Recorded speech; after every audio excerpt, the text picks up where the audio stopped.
This is defense domain. In-depth analysis on global security, military strategy, and emerging technologies. This analysis examines how military simulation is reshaping personnel readiness in modern warfare.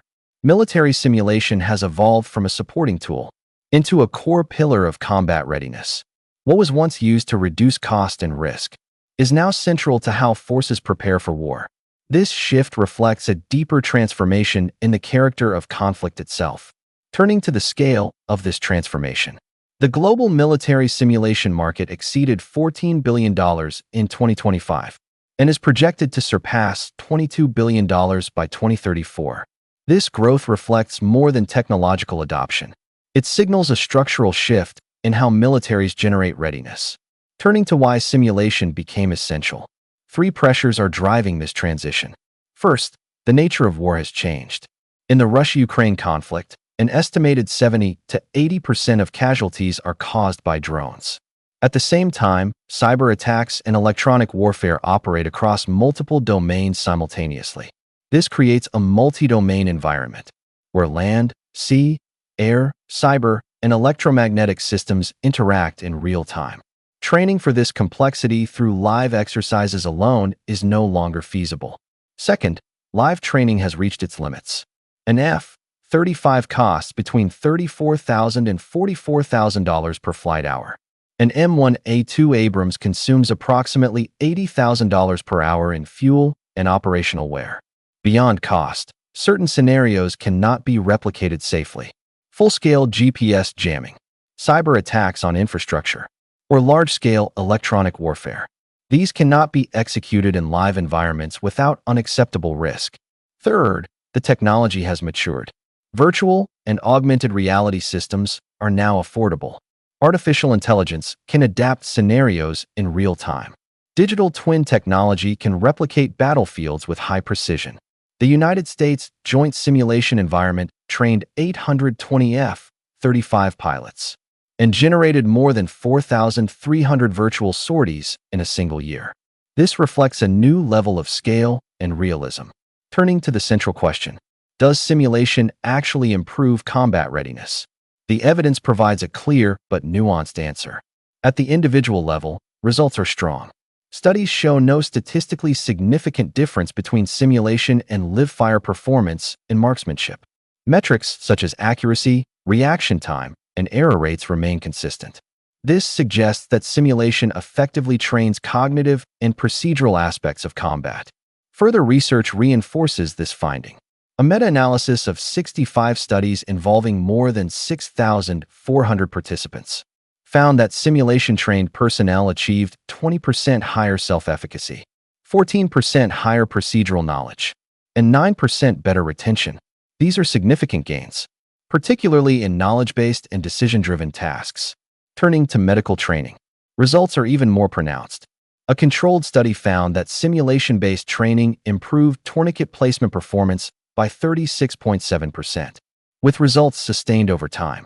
Additional research confirms improvements not only in individual skill, but in team coordination during trauma scenarios. Turning to leadership and decision-making, simulation also delivers measurable gains. A study of MC-130P aircrews found a correlation of 0.86 between simulated mission rehearsal and real-world mission success. This indicates strong transfer from virtual preparation to operational performance. Simulation also extends beyond pre-deployment readiness. Virtual reality-based PTSD treatment has achieved success rates of approximately 80%. This highlights its role in post-combat recovery. Turning to battlefield validation, the Ukraine war provides the most compelling evidence. Low-cost simulation systems, some costing as little as $30, have been used to train more than 5,000 drone operators. These systems have achieved realism ratings of up to 90% from combat veterans. Training outcomes are measurable. Target acquisition and engagement speed have doubled after simulation-based training.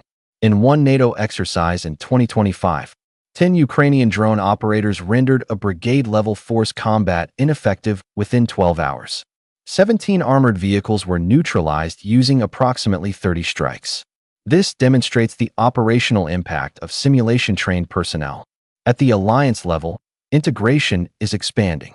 NATO's CWIX exercise involved nearly 3,000 personnel from 40 nations, testing more than 570 capabilities across 5 domains. Simulation is also improving efficiency. Planning time for exercises has been reduced by approximately 45%, and contractor costs by around 40%. Turning to the limits of simulation. Simulation does not fully replicate combat reality. Stress exposure reaches approximately 76% of real-life levels. This gap matters because fear and uncertainty remain central to combat performance. There is also a risk of negative training transfer. Poorly designed simulations can reinforce incorrect behaviors, which degrade performance in real conditions. Another limitation is measurement. Many evaluations focus on simulator performance metrics rather than real-world outcomes. This creates uncertainty about long-term effectiveness. At the system level, integration remains incomplete. Legacy systems often lack interoperability, and cybersecurity requirements slow implementation. Despite these limitations, one finding stands out. Psychological fidelity matters more than visual realism. A system that triggers correct decision-making responses is more valuable than one that simply looks realistic. This has direct implications for procurement and training design. Turning to the strategic conclusion.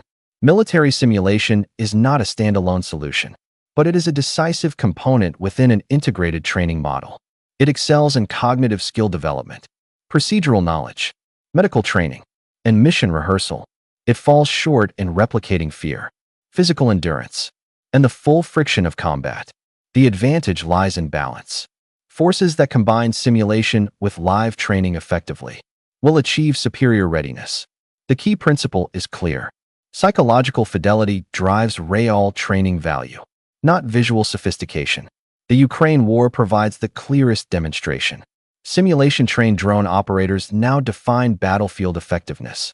For forces without this capability, the disadvantage is no longer theoretical. It is immediate and operational.